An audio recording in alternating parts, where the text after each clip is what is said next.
Alors, bonsoir à la famille, j'espère que vous allez bien. Moi, je vais super bien. Donc, aujourd'hui, on va parler de concours de douane au Sénégal.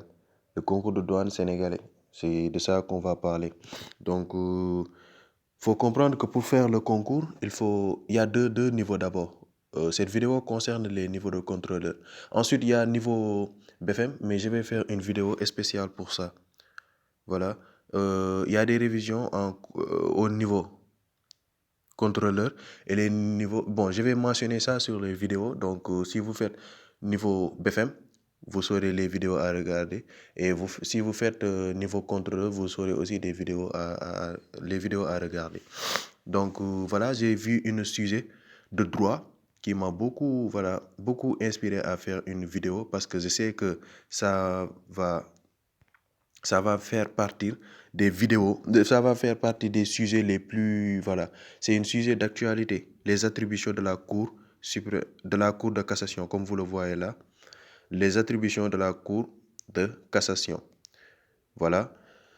Faut comprendre que la Cour de cassation, c'est la Cour suprême, hein. La Cour de cassation, c'est la Cour suprême. Et qui parle de Cour suprême parle de la plus haute instance de décision judiciaire du Sénégal.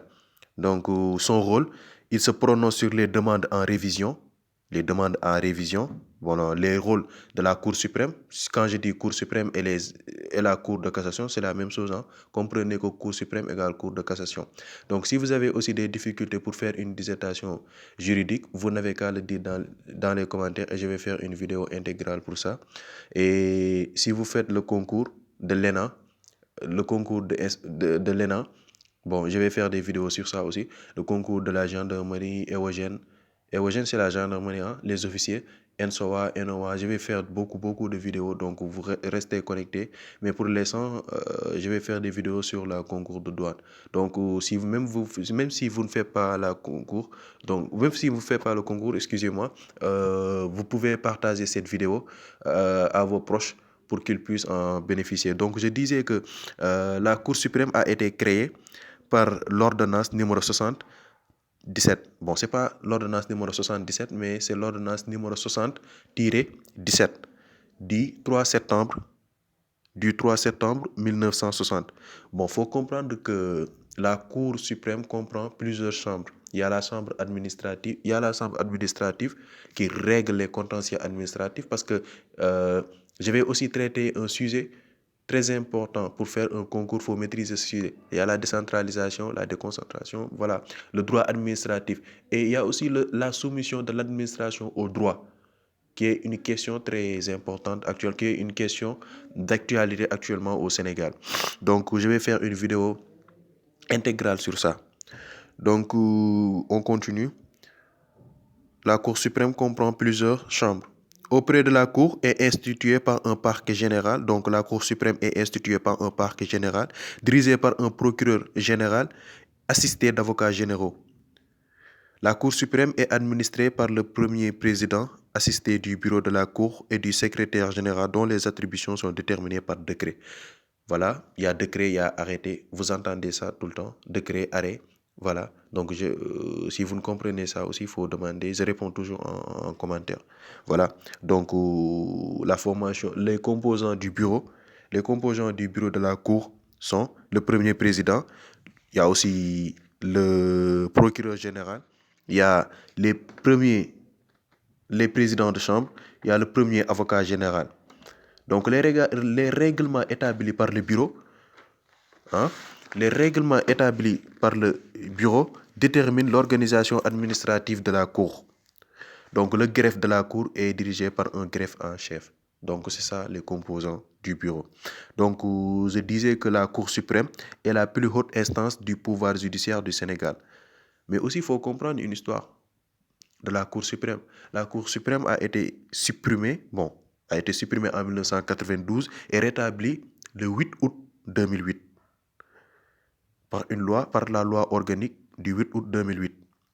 Et la Cour suprême réunit la Cour de cassation, le Conseil d'État, en même temps qu'a été créé le Conseil constitutionnel du Sénégal.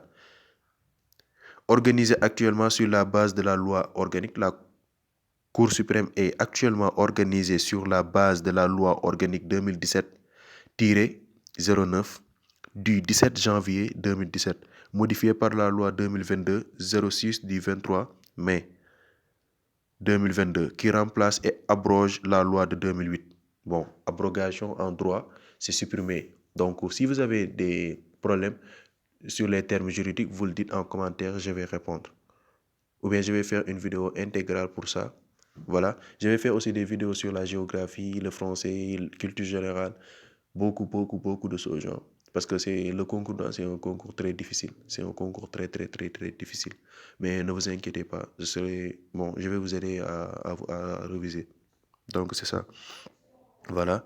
Et la Cour suprême, actuellement, est installée à Dakar le 9 novembre, le 19 novembre, autant pour moi, 2008, par l'ancien président de la République du Sénégal, Maître Abdoulaye Wade. La Cour suprême, ses compétences, il juge en premier et dernier ressort de l'excès du pouvoir des autorités administratives. Donc, bon, si vous ne comprenez pas ça aussi, vous dites, je vais faire une vidéo. Bon, je vais expliquer, je vais répondre en commentaire et je vais faire aussi une vidéo parce que là, je dois faire le résumé. Voilà. Donc, s'il y a des termes que vous ne comprenez pas, vous mentionnez ça et je vais répondre. D'accord. Donc, voilà. La Cour suprême est compétente en appel contentieux de l'élection des membres de l'Assemblée, autre que l'Assemblée nationale. La Cour suprême statue sur les demandes en révision, les demandes de renvoi d'une juridiction à une autre, les poursuites. Donc la Cour suprême statue, je répète, la Cour suprême statue sur les demandes en révision, les demandes de renvoi d'une juridiction à une autre, les poursuites dirigées contre les magistrats, et fonctionnaires et certains fonctionnaires. C'est ça. Donc, il reste deux missions essentielles de la Cour suprême. Sa mission consultative et sa mission juridictionnelle. Donc, sa mission consultative, bon, c'est comme le nom déjà l'indique. Donc, on est toujours sur les attributions de la Cour de cassation, de la Cour suprême. Donc, déjà, comme le nom l'explique, la mission consultative, la mission judiciaire. Donc, la Cour suprême réunie en Assemblée générale consultative ou en mission spéciale, mais c'est une mission très restreinte. Il donne son avis, vous notez bien, il donne son avis au président de la République ou au Premier ministre, dans tous les cas où sa consultation est prévue par les dispositions législatives. Il donne aussi son avis au président de l'Assemblée nationale sur les propositions de loi qui lui sont soumises. Elle donne son avis, autant pour moi, la Cour suprême, au gouvernement sur les projets de loi, et les projets de décret soumis à son examen. Dans sa mission consultative, limite ses actions à ne donner qu'un avis motivé. Il ne prend pas de décision, mais il donne juste son avis. Donc c'est ça. Dans ses missions juridictionnelles, voilà, il veille à l'unification de l'interprétation des lois et contrôle la bonne application du droit par les juridictions de fond. Il est compétent en dernier ressort dans les contentieux des inscriptions sur les listes électorales et des déclarations de candidature aux élections locales. Il prononce sur les pouvoirs en cassation pour incompétence et violation de la loi, à l'exception des affaires relevant d'autres juridictions. Interprétation des actes uniformes qui sont portés devant la Cour commune de justice et d'arbitrage, la CCJA, qui touche un peu le droit communautaire. Donc, voilà, le droit communautaire. Ça touche un peu le droit communautaire. Donc, je vais faire d'autres vidéos sur le Conseil constitutionnel, parce que ce sont des sujets d'actualité. Donc, je vous conseille de partager la vidéo, maximum de partage, parce qu'il y a beaucoup de gens qui font la concours et qui n'ont pas beaucoup de notions concernant ça. Donc, vous pouvez vous entraîner ici, vous pouvez réviser sur cette chaîne-là. C'est le but de la création de cette chaîne. Donc, je vous remercie. Merci de vous remercier tous. N'hésitez pas de vous abonner, de liker la vidéo et de la partager. Alors, on se donne rendez-vous. À bientôt.